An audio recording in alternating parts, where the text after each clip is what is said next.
Hi, my name is Sarah. I am going to be introducing you to the world of knitting with this free online introductory class.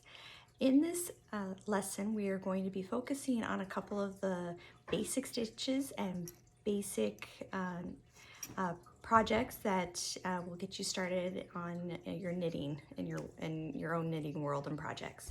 So what we're going to do for our first class, so we're going to knit just a basic, this is a dishcloth. This can be used, you can use it on your face in the bathroom, you can use it here in the kitchen, and it's something that is just very versatile and something that you can use. It's very practical. This is the project that was taught to me and introduced me to knitting. I was taught by my mother, and I was practiced with my sister, and then went from there, and through YouTube and different classes and whatnot, I was able to expand upon my knowledge from there. There's a lot of famous people that knit. There's a lot of first ladies that do knit. Eleanor Roosevelt was probably the most famous one that did that. Thomas Jefferson's wife also did as well. The more modern women for the first ladies typically do not knit, but they're more active in the presidency anyways. But there's a lot of actresses that knit in their spare time, one of them being Julia Roberts. They do wonderful work on their own skills and whatnot in between different projects that they're doing. So as you can see, we're going to be working on the purl stitch and then a yarn over. Cast on and cast off is what you're going to be looking at with this. So to go over a couple things that you're going to need in order to complete this, obviously you're going to need your knitting needles. Now this is a brand called Chaigu. It's personally one of my favorites. They're bamboo knitting needles. They're very, very nice, lightweight. They do not crack or splinter like a lot of the generic brands do, like Clover. And they just really feel nice and smooth in your hands. There's a lot of different types of knitting needles. They come in plastic, aluminum. There's a lot of different like carbons and things like that that come in for your knitting needles. Anything that you buy at Joann's and Hobby Lobby and things like that are going to be very low quality brands. I recommend that you get something like a Chaigu. I'm going to be putting a link in the bottom of this, in the description of this video, that takes you to the McKinney Knittery. I love going there. They are very, very helpful. They have a wide selection of needles, and if they don't have something in stock for you, they definitely can order it for you. They do curbside pickup and they do delivery, as well as their shop is open right now. So it's something that definitely go in. Ginger is the owner, and any of the ladies there can help you out if you decide to go there. But if you are out of the state of Texas, it's always preferred to shop local. The reason I do recommend that, local shops are the ones that are struggling right now, and we need to focus and support our community as knitters.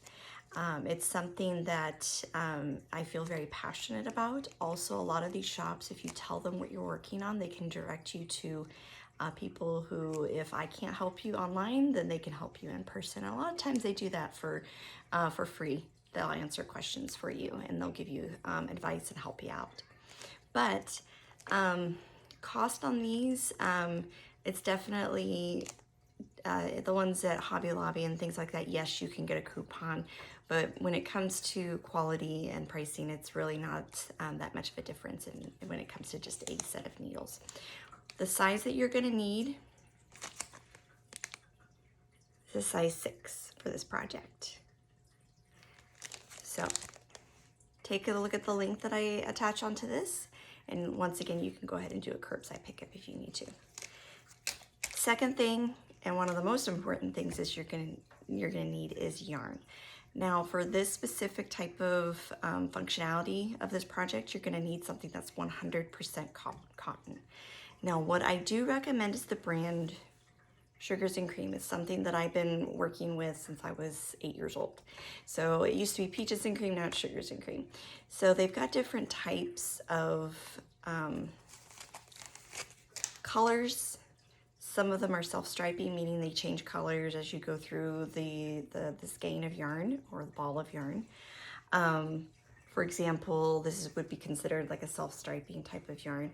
I recommend that you get something that's bright color for your first project, something that obviously that you're gonna like. Please avoid black. Black is kind of be a little bit hard to see stitches and things like that, so it's gonna be harder on you. You want something that's gonna be easy on your eyes. Hobby Lobby has something called I Love This Cotton. It's definitely something that I like to use frequently. It's very soft and it's washable. Definitely something that you want to look into. Brands that I usually recommend that you avoid. I know Red Heart is something that you see at Walmart, you see at all of the generic shops, Joann's, Michael's, and things like that. And while it is a popular and cost-effective brand, things like the scrubby yarns, while they can help you wash your dishes, they do break down very, very easily.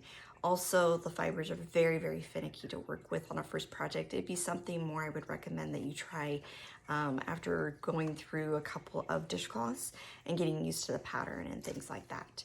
So definitely something that you want to avoid first time around. So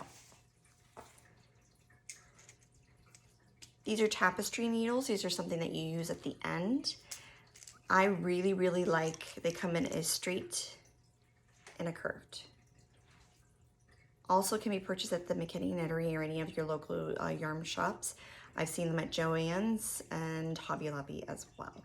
Definitely need these for the end. They usually come in a pack of 3 with the case. These are specifically a Clover brand. There's a couple other brands out there, but like I said, I prefer the curved tip, but they also come in straight, so whichever your preference will be.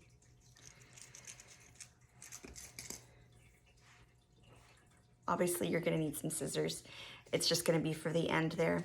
And one thing that I do recommend, it's not necessarily a absolute need, it's a project bag.